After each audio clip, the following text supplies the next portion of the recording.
Join us and let's enjoy some authentic Bahraini breakfast. Yalla, let's head to Bab al Bahrain Souk.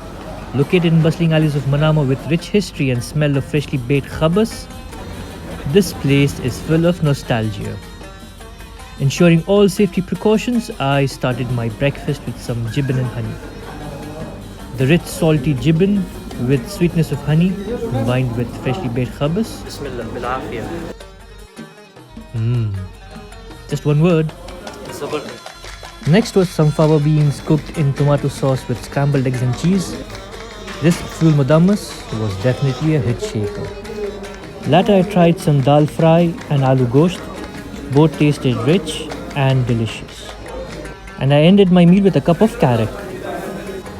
With rich history and affordable prices, Haji's Cafe is worth a visit.